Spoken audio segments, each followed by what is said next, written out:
What?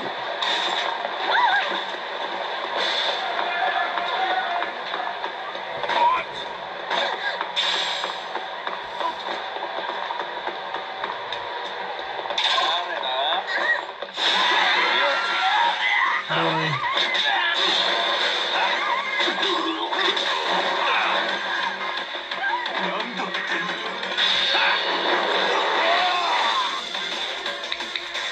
Huh? And stay down.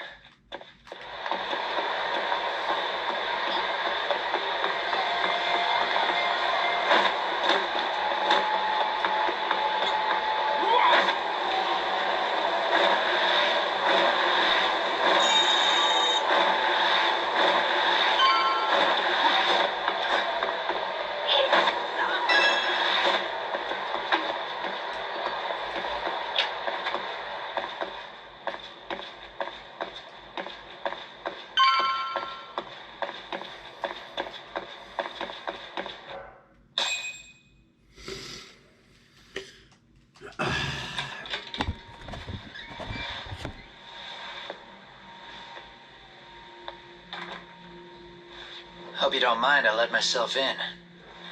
Now, are you gonna hold up your end and release Yui Mamiya? Come on. You and I can either try to make this work, or neither of us is gonna get what we want. So, you gonna make the call or what?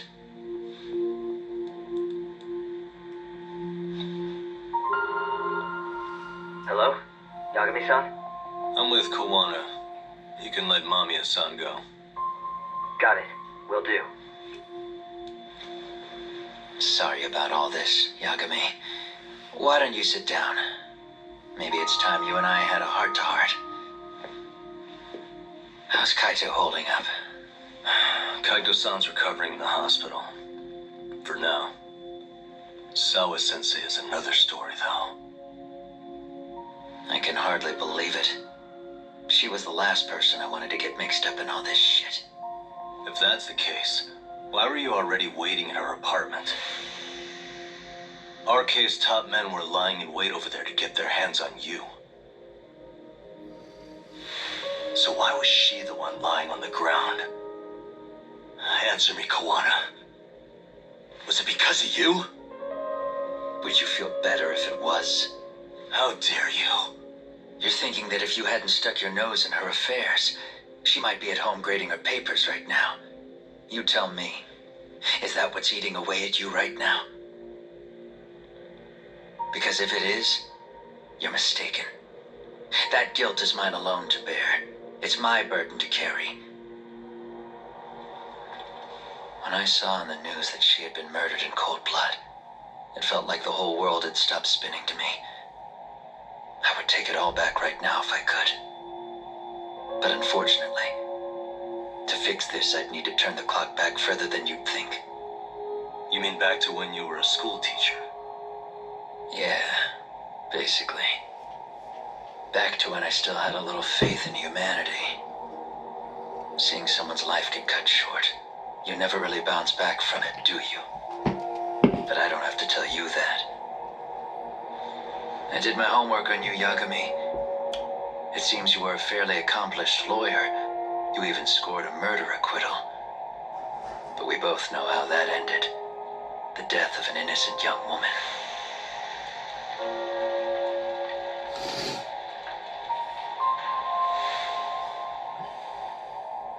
You and I are the same. We both have scars. And they're the type of scars that never fully heal. Yeah. Maybe you're right. But for Sawa-kun, it was 13 years ago. The very day before Mitsuru Kusamoto jumped, she stopped me in the hall so she could tell me about how serious the bullying really was. Up until that day, I just assumed it was boys being boys, teasing. I figured it was harmless, that they'd get bored with it, and then they'd move on. I mean, come on. Kawai had to have been twice the size of Mitsuru. It's not like I'd seen any fighting, so I warned him not to overdo it, and eventually he would take the hint. Well, according to what I was told, you smirked, actually. Yeah, I guess that's what I did. I was too late. Sawa-kun had to point it out. Sensei, how could you be so blind? She asked. Her eyes were this piercing mix of pity and scorn. According to what she told me, nearly half the class was bullying Mitsuru. She said she'd seen him at the station. She made it sound like he had half a mind to jump onto the tracks right then and there. I'm not so... I thought I couldn't just so... So you admit that... You saw it, right? Talk about unfortunate. I missed him by a few crucial moments. What happened in that classroom was later on to anyone so the people were that. So you couldn't forgive your students who got away with bullying. You went so far. You put aside your own life to make sure they atoned somehow. That's right, but I don't care. You say that, even though Sawa-sensei ended up paying for it. I'll ask you again. Why were you at her apartment the other day? Don't dodge the question this time. I wouldn't say I dodged it. But I suppose 4 years ago, you know this, right? Yeah. Soon as she told me that, of course. When Sawa... What did she want? She called... And? I didn't... That there was... Huh? She met a detective. The police are a pain in the ass. But when an out-of-town detective comes sniffing around, that's bad. I knew I had to act fast to get you off the trail. Although, Sawa-kun was a problem too. I thought I'd kill 2 birds with 1 stone. And then what? First, I found out where the 2 of you would be meeting up, at that little cafe. Then, I hired the Leomong to step in. But you put up one hell of a fight. They had strength in numbers, but you would have taken out the whole group if I hadn't stepped in. Nonetheless, my other message went through.